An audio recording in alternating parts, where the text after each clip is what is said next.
आज अगर मैं तुमसे कहूं कि इंसान इस ब्रह्मांड में अकेला नहीं है और ये कोई थ्योरी या मूवी की कहानी नहीं बल्कि सेना के खुद के कैमरों में रिकॉर्ड हुई सच्चाई है। आसमान में एक ऐसी चीज उड़ रही थी जिसका ना कोई पंख था, ना कोई इंजन, ना धुआं और ना कोई आवाज। फिर भी वो चीज सेकंडों में दिशा बदल रही थी। ये साबित हुआ जून 2023 की एक गर्म सुबह को। अमेरिकी संसद की एक गुप्त बैठक में अचानक कुछ ऐसा पेश किया गया जिसने हर सदस्य के होश उड़ा दिए। बंद कमरे में बैठी संसद की समिति के सदस्यों को 3 वीडियो दिखाए गए। ये कोई आम वीडियो नहीं थे, ये अमेरिकी नौसेना के लड़ाकू विमानों द्वारा रिकॉर्ड किए गए थे। ब्लैक एंड व्हाइट फुटेज में धुंधली सी परछाइयां थीं, लेकिन एक चीज, एक चमकदार अंडाकार ऑब्जेक्ट तेजी से घूमते हुए आसमान में उड़ रही थी। पायलटों की प्रतिक्रियाएं भी रिकॉर्ड की गई थी। उनके चेहरे पर स्पष्ट हैरानी और घबराहट थी, जैसे वो अचानक अपनी कल्पनाओं के परे किसी दुनिया में कदम रख चुके। 2 वीडियो अलग अलग समय पर रिकॉर्ड किए गए लगभग एक जैसी रहस्यमयी उड़ती वस्तुओं को दिखा रहे थे। ये फुटेज इतने साल पहले लीक भी हुए थे,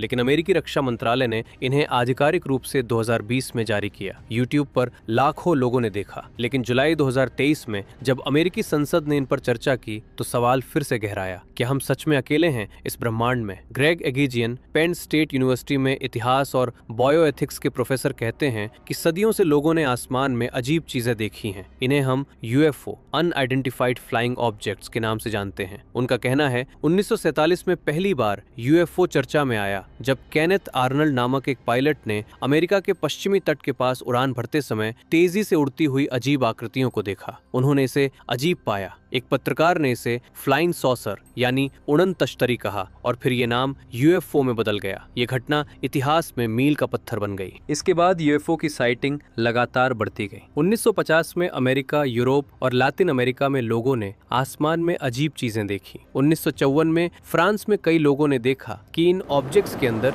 लोग भी मौजूद थे। 70, 80 और 90 के दशक में भी ऐसी घटनाएं आम रही। ग्रेग कहते हैं कि इन घटनाओं के पीछे शीत युद्ध का डर और स्पेस रेस भी था। अमेरिका और उसके सहयोगी देश सोवियत संघ के खिलाफ हर संभव जानकारी इकट्ठा कर रहे थे।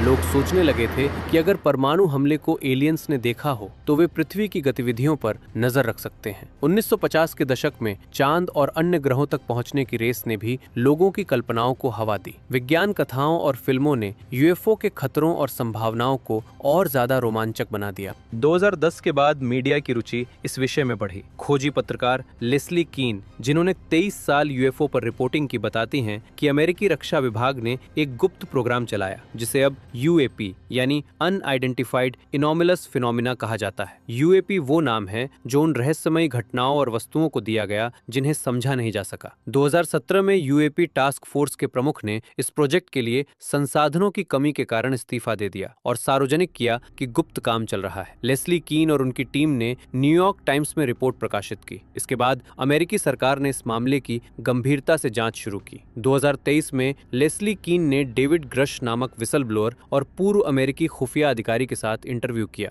ग्रश का दावा है कि अमेरिका ने कई वर्षों से यूएपी के अवशेषों को कब्जे में लेकर उनका अध्ययन किया और रिवर्स इंजीनियरिंग की, यानी उनकी तकनीक को समझने और इस्तेमाल करने की कोशिश की गई। हालांकि अमेरिकी संसद ने इसकी पुष्टि नहीं की। लेस्ली का कहना है संसद के सामने पेश जानकारी ने इस तथ्य को उजागर किया कि यूएफओ और यूएपी सिर्फ कल्पना या कहानी नहीं है, हमारे पास वास्तविक डेटा है। आम जनता को ये जानने का हक है कि ब्रह्मांड में हम अकेले नहीं हो सकते, लेकिन वैज्ञानिक अभी भी सतर्क हैं। एडम फैंक, रोचेस्टर यूनिवर्सिटी के खगोल विज्ञान प्रोफेसर, कहते हैं कि विज्ञान केवल ठोस सबूतों पर काम करता है। सुनने या देखे हुए किस्से भरोसेमंद सबूत नहीं होते। इसलिए भले ही पायलटों ने यूएपी देखा हो, वैज्ञानिक तब तक इसे मान्यता नहीं देंगे जब तक इसके ठोस प्रमाण न मिले। नासा जैसे शक्तिशाली टेलीस्कोप अब अन्य ग्रहों पर जीवन की खोज के लिए सक्षम है। एडम फैंक कहते हैं सौर मंडल में 400 अरब तारे हैं। पृथ्वी तो हिमालय के एक छोटे से गांव जैसी है। हमें वही जगह ढूंढनी होंगी जहां जीवन संभव है। लेकिन अगर हमें जीवन मिलेगा तो क्या होगा? चेल्सी हेरेमिया, यूके की सेटी संस्था की सदस्य, कहती हैं कि एलियंस का पता लगना मानवता के लिए एक नैतिक और राजनीतिक चुनौती होगी। अलग अलग सरकारें इसे अलग तरह से संभाल सकती हैं। कुछ इसका दुरुपयोग करेंगे जबकि कुछ न्यायपूर्ण कदम उठाएंगे। इसलिए वैज्ञानिक और नीति निर्माता दोनों के लिए ये चुनौती है कि वे इस नई वास्तविकता में मानवता की सुरक्षा और नैतिकता सुनिश्चित करें। लेस्ली कीन और अन्य पूर्व पूर्व अधिकारियों का कहना है कि पृथ्वी के बाहर जीवन मौजूद हो सकता है। ग्रेग एगिजियन कहते हैं कि यूएपी हमारी सामाजिक हकीकत है। अब इसे गंभीरता से समझना और अध्ययन करना ही समय की मांग है। जब हम आसमान की ओर देखते हैं तो हमारी कल्पना अक्सर सीमा पार कर जाती है, लेकिन वैज्ञानिक दृष्टि से यूएपी की जांच और उसके पीछे की तकनीक समझना कोई आसान काम नहीं है। एडम फैंग कहते हैं कि अब तक की अधिकांश यूएफओ रिपोर्ट्स अटकलों, सुनी सुनाई कहानियों और व्यक्तिगत अनुभवों पर आधारित रही हैं। ये डेटा वैज्ञानिक परीक्षण के लिए पर्याप्त नहीं था, लेकिन पिछले एक दशक में तकनीक और डेटा संग्रह के नए तरीके सामने आए हैं, जिसने इस क्षेत्र को पूरी तरह बदल दिया है। नासा और अन्य अंतरिक्ष एजेंसियों ने अब बायो सिग्नेचर और हीट सिग्नेचर ढूंढने वाले प्रोजेक्ट शुरू कर दिए हैं। इसका मतलब है कि वे उन ग्रहों और चंद्रमाओं पर जीवन के संकेत खोज रहे हैं जहां जल, ऑक्सीजन और अन्य जैविक तत्व मौजूद है। एडम फैंग बताते हैं कि यदि किसी ग्रह पर ऑक्सीजन, मीथेन या पानी के अणु पाए जाते हैं तो ये संकेत हो सकता है कि वहां जीवन संभव है। ऐसे संकेतों को खोजने के लिए जेम्स वेब टेलीस्कोप जैसी शक्तिशाली दूरबीनों का इस्तेमाल किया जा रहा है, लेकिन विज्ञान और मीडिया में इस विषय पर हमेशा तनाव रहा है। मीडिया में यूएफओ और एलियन पर रिपोर्टिंग अक्सर सनसनीखेज होती है। इसके कारण आम जनता में उत्सुकता और डर दोनों फैलते हैं। वहीं वैज्ञानिक समुदाय हमेशा ठोस सबूतों की मांग करता है। ये अंतर कई बार भ्रम पैदा करता है। एक ओर पायलटों और विसल ब्लोअर के अनुभव है, दूसरी ओर नासा जैसे संस्थानों द्वारा जुटाए गए वैज्ञानिक डेटा। इन दोनों के बीच संतुलन खोजना चुनौतीपूर्ण है। लेस्ली कीन का दावा है कि अमेरिकी सेना ने वर्षों से यूएपी के अवशेषों को कब्जे में लेकर उनका अध्ययन किया है। इनमें संभवतः उनके चालक या तकनीकी सिस्टम शामिल है। ये एक बड़ा दावा है, क्योंकि अगर सच है तो इससे ये साबित हो सकता है कि मानव द्वारा विकसित तकनीक से कहीं अधिक उन्नत तकनीक मौजूद है। कई वैज्ञानिक इसे एक्स फाइल्स की तरह मानते हैं, लेकिन अगर ये डेटा सार्वजनिक होता है तो ये हमारी समझ को पूरी तरह बदल सकता है। चेल्सी हेरेमिया इस संभावना को लेकर सतर्क हैं। उनका कहना है कि अगर एलियंस की खोज हो जाती है तो ये सिर्फ विज्ञान की उपलब्धि नहीं होगी, ये मानवता की नैतिकता, राजनीति और वैश्विक सहयोग की परीक्षा भी होगी। अलग अलग सरकारें इस नए ज्ञान का दुरुपयोग कर सकती हैं। कुछ सत्ता में बैठे लोग एलियन तकनीक पर नियंत्रण पाने की कोशिश कर सकते हैं। वहीं सही दिशा में काम करने वाले संगठन इसे मानवता के लिए सुरक्षित रूप से इस्तेमाल कर सकते हैं। वर्तमान में वैज्ञानिक इसे एक नई दुनिया की खोज मानते हैं। एडम फैंग कहते हैं कि हमारे पास अब वो तकनीक है जिससे हम अरबों प्रकाश वर्ष दूर तक देख सकते हैं। James Webb telescope, radio telescope और अन्य उपकरणों से हम ये पता लगा सकते हैं कि कौन से ग्रह पर जीवन संभव है। अगर किसी ग्रह की सतह पर जैविक सिग्नेचर पाए जाते हैं तो ये संकेत होगा कि वहां जीवन मौजूद हो सकता है, लेकिन इस खोज में कई कठिनाइयां हैं। सौर मंडल में अरबों तारे हैं और उनके चारों ओर अनगिनत ग्रह। हर ग्रह पर जीवन की संभावना का अनुमान लगाना बेहद मुश्किल है। इसके लिए वैज्ञानिकों को सही स्थान और सही संकेतों पर ध्यान केंद्रित करना होगा। ये वही तरीका है जिसे हम नेब्रास्का में किसी व्यक्ति को ढूंढना कह सकते हैं। हम उसे सही जगह पर खोजेंगे, न कि किसी असंबंधित स्थान पर। अमेरिकी संसद के सामने पेश पायलटों की गवाही ने भी इस चर्चा को नया आयाम दिया। पायलटों ने बताया कि कई यूएपी की गति और आकार ऐसी थी जिसे हमारी ज्ञात तकनीक के माध्यम से समझना मुश्किल था। हालांकि वैज्ञानिक अभी भी इसे केवल अज्ञात कहकर देखते हैं। एडम फैंग का कहना है कि बिना ठोस प्रमाण के किसी भी तरह का दावा करना जल्दबाजी होगी। फिर भी पिछले कुछ सालों में वैज्ञानिक दृष्टिकोण बदल रहा है। सेटी जैसी संस्थाएं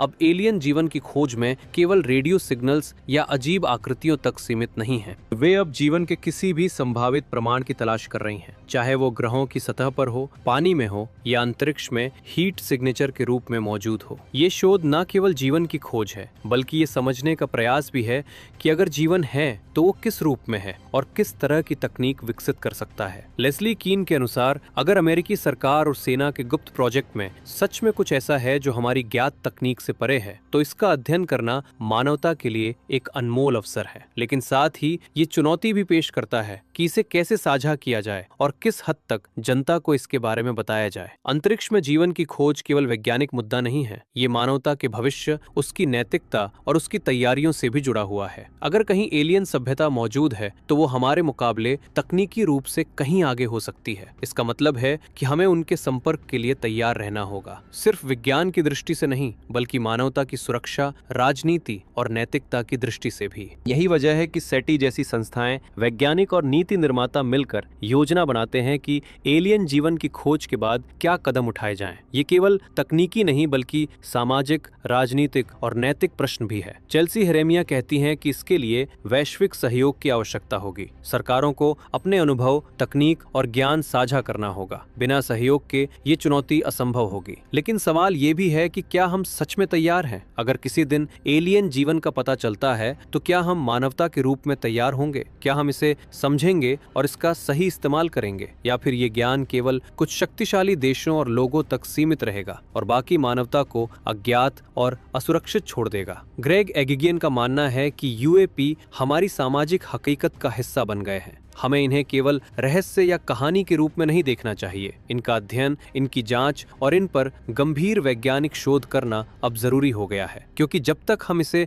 गंभीरता से नहीं लेंगे, हम इस नए और अज्ञात यथार्थ को नहीं समझ पाएंगे। यूएपी की जांच केवल एक तकनीकी मिशन नहीं है, ये मानवता की समझ, उसकी वैज्ञानिक क्षमताओं और उसकी नैतिक जिम्मेदारी का एक बड़ा परीक्षण है। अगर हमने इसे नजरअंदाज किया तो हम उस ज्ञान और अवसर को खो देंगे जो शायद हमें ब्रह्मांड में हमारे स्थान और पृथ्वी के बाहर जीवन की खोज के बारे में बता सकता है। कल्पना कीजिए, एक दिन ऐसा आए जब हम न केवल ये साबित कर लें कि ब्रह्मांड में जीवन सिर्फ पृथ्वी तक सीमित नहीं है बल्कि कहीं और भी मौजूद है। ये सिर्फ विज्ञान की जीत नहीं होगी बल्कि मानवता की सबसे बड़ी खोज होगी। लेकिन इस खोज के साथ साथ कई नए सवाल भी जन्म लेंगे। अगर एलियंस सच में मौजूद है तो वे किस प्रकार के होंगे? क्या वे दोस्ताना होंगे या उनके इरादे हमारे लिए खतरनाक? क्या हमारी तकनीक उनके सामने बचने के लिए पर्याप्त होगी? चेल्सी हेरेमिया कहती है कि एलियन जीवन की खोज सिर्फ विज्ञान का मामला नहीं है, ये हमारी सामाजिक, राजनीतिक और नैतिक जिम्मेदारी का मामला है। कल्पना कीजिए, किसी एलियन यान का पता चला और उसकी तकनीक इतनी उन्नत है कि हमारी सबसे विकसित मिसाइलें और रॉकेट उनके सामने बच्चों के खिलौने लगे। ऐसे में दुनिया की शक्तियां इस तकनीक पर नियंत्रण पाने की दौड़ में जुट जाएंगी। क्या ये हमारे लिए खतरा होगा या एक नई तकनीकी क्रांति का अवसर? लेस्ली कीन का मानना है कि अमेरिकी गुप्त प्रोजेक्ट्स ने कई सालों से यूएपी के अवशेषों का अध्ययन किया है। यदि ये जानकारी सार्वजनिक हो जाती है तो ये सिर्फ विज्ञान को नहीं बल्कि हमारे राजनीतिक और सामाजिक ताने बाने को भी पूरी तरह बदल सकती है। ये सवाल उठता है कि क्या हम तैयार हैं? क्या हम इस ज्ञान को साझा कर पाएंगे या केवल कुछ शक्तिशाली देशों तक सीमित रखेंगे? वैज्ञानिक दृष्टि से नासा और सेटी जैसी संस्थाएं अब एक्स्ट्रा टेरेस्ट्रियल जीवन की खोज में नई तकनीक और उपकरण इस्तेमाल कर रही हैं। James Webb telescope, radio signals, heat signature और बायो सिग्नेचर की खोज ऐसे उपकरण हैं जो हमें अरबों प्रकाश वर्ष दूर तक देखने की क्षमता देते हैं। अगर कहीं जीवन संभव है तो उसके संकेत मिलना अब उतना असंभव नहीं, लेकिन इस खोज में चुनौतियां भी कम नहीं हैं। एडम फैंक कहते हैं कि तारों और ग्रहों के बीच की दूरी इतनी विशाल है कि उसे मापना और समझना भी कठिन है। अगर कोई एलियन सभ्यता इतनी उन्नत है कि वे हजारों प्रकाश वर्ष की दूरी तय कर सकती हैं, तो उनके हमारे संपर्क में आने की संभावना भी सीमित और असामान्य होगी। इसके बावजूद सामाजिक और नैतिक दृष्टिकोण से तैयारी अनिवार्य है। चेल्सी हेरेमिया बताती है कि अगर एलियंस की उपस्थिति का पता चलता है तो दुनिया को संयुक्त रूप से काम करना होगा। सरकारों को अपनी तकनीक, जानकारी और अनुभव साझा करना होगा। बिना वैश्विक सहयोग के ये चुनौती असंभव है। इसके अलावा ये भी सुनिश्चित करना होगा कि एलियन के साथ संपर्क के दौरान मानवता का शोषण ना हो। कल्पना कीजिए, एलियंस का पता चला और उनकी तकनीक से पृथ्वी की ऊर्जा समस्याएं हल हो सकती हैं, बीमारी का इलाज मिल सकता है या अंतरिक्ष यात्रा में क्रांति आ सकती है। लेकिन इसके विपरीत अगर इस तकनीक का दुरुपयोग हुआ तो ये वैश्विक शक्ति, संघर्ष और युद्ध का कारण बन सकती है। इसलिए सिर्फ खोज करना ही पर्याप्त नहीं बल्कि उसके सुरक्षित और नैतिक उपयोग की योजना बनाना भी उतना ही महत्वपूर्ण है। लेस्ली कीन, ग्रेग एगिजियन और अन्य विशेषज्ञ मानते हैं कि यूएपी और एलियन तकनीक हमारी सामाजिक हकीकत का हिस्सा बन चुके हैं। अब इन्हें अनदेखा नहीं किया जा सकता। हमारी जिम्मेदारी है कि हम इसे गंभीरता से समझें, इसका अध्ययन करें और दुनिया के सामने इसके परिणाम पेश करें। भविष्य की एक और संभावना ये है कि एलियन जीवन की खोज हमारी सोच और संस्कृति को पूरी तरह बदल दे। विज्ञान कथाएं और फिल्में जो हम आज एक्स्ट्रा टेरेस्ट्रियल जीवन के बारे में देखते हैं, वे वास्तविकता के करीब हो सकती हैं। ये मानवता को अपने अस्तित्व, तकनीकी क्षमताओं और ब्रह्मांड में अपने स्थान के बारे में सोचने पर मजबूर करेगा। लेकिन सबसे महत्वपूर्ण सवाल ये है, हम इस ज्ञान का सामना कैसे करेंगे? क्या हम भय और अज्ञानता के बजाय जिज्ञासा और तैयारी के साथ इसे अपनाएंगे? क्या हम अपनी नैतिक जिम्मेदारी को समझेंगे और इसे मानवता के लाभ के लिए इस्तेमाल करेंगे? ग्रेग एगिजियन कहते हैं कि यूएपी अब सिर्फ रहस्य नहीं है, वे हमारी सामाजिक और वैज्ञानिक हकीकत का हिस्सा बन चुके हैं। इसलिए जरूरी है कि हम इनका गहन अध्ययन करें। ये न केवल विज्ञान के लिए महत्वपूर्ण है बल्कि हमारी समझ और सोच सोच को भी पूरी तरह बदल सकता है। इस समय हमारे पास एक अनोखा अवसर है। हम उस युग में जी रहे हैं जब पहली बार मानवता को ये समझने का मौका मिला है कि ब्रह्मांड में हम अकेले नहीं हैं। चाहे पायलटों की गवाही हो, विसल ब्लोअर के दावे हों या नासा और सेटी के शोध, सभी संकेत यही बताते हैं कि ब्रह्मांड में जीवन की खोज अब केवल कल्पना नहीं बल्कि वास्तविकता के करीब है। अगर हम इस अवसर का सही तरीके से उपयोग करते हैं तो ये हमारी दुनिया को बदल सकता है। हमारे विज्ञान, हमारी सोच, हमारी तकनीक और हमारी नैतिकता को एक नए स्तर पर ले जा सकता है। लेकिन इसके लिए तैयार रहना होगा, वैज्ञानिक, सामाजिक और राजनीतिक रूप से। ये कहानी सिर्फ रहस्य और रोमांच की नहीं है, ये हमारी भविष्य की तैयारी, हमारी समझ और हमारे संसार के प्रति जिम्मेदारी की कहानी है। ब्रह्मांड विशाल है और इसके रहस्य अब हमारी पहुंच में है। इस खोज का मतलब है कि हम अकेले नहीं हैं, और अगर हम सही दिशा में कदम उठाएं तो ये मानवता के लिए सबसे बड़ा और रोमांचक अध्याय साबित हो सकता है। तो अगली बार जब आप रात के आकाश में तारों को देखें तो याद रखिए, हम अकेले नहीं हैं। हमारी तरह सोचने वाले और हमारी तरह जीने वाले जीवन ब्रह्मांड में कहीं और भी मौजूद हो सकते हैं, और एक दिन हम उन्हें देखेंगे, समझेंगे और उनसे संपर्क करेंगे। ये दिन दूर नहीं और ये खोज मानवता की सबसे बड़ी यात्रा साबित होगी।